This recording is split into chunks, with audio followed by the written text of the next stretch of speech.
এই তো শেষ শেষ শেষ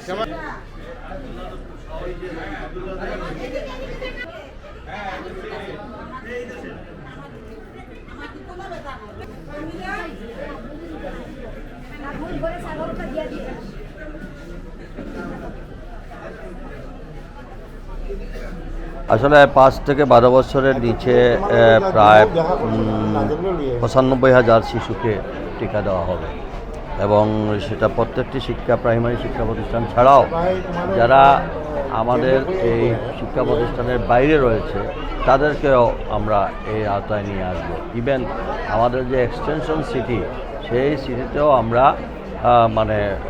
কাউকে যেন বাদ না পড়ে সেই জন্য আমাদের প্রায় 330টা শিক্ষা প্রতিষ্ঠান রয়েছে। অনেক স্লাম এরিয়া থেকে আরম্ভ করে অনেক শিশু আছে, সেটাকে দিতে হবে। এজন্য আমরা 160 জন টিকাদান নিয়োগ করেছি।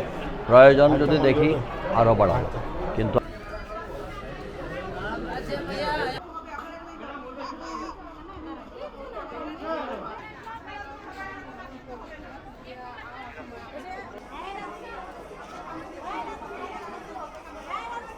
আমরা প্রথম দিকে খুবই চিন্তিত ছিলাম আসলে যে বাচ্চারা করোনার জন্য এতদিন স্কুল বন্ধ ছিল, এখন স্কুল খুলছে, যদি কিছু হয় এই ভয়ে ছিলাম।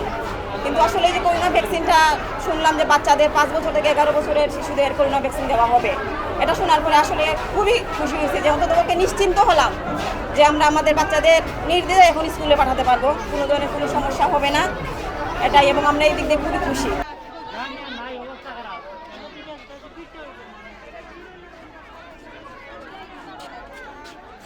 প্রাথমিকের যে স্কুলগামী শিক্ষার্থীরা তাদেরকে এই ভ্যাকসিনের আওতায় আনার পরে বিশেষ করে অভিভাবকদের উদ্বিগ্নতা একটু হলে কমবে এবং শিক্ষার্থীদের মধ্যে যে করোনা ভীতি ছিল সেটাও কিছুটা কমবে।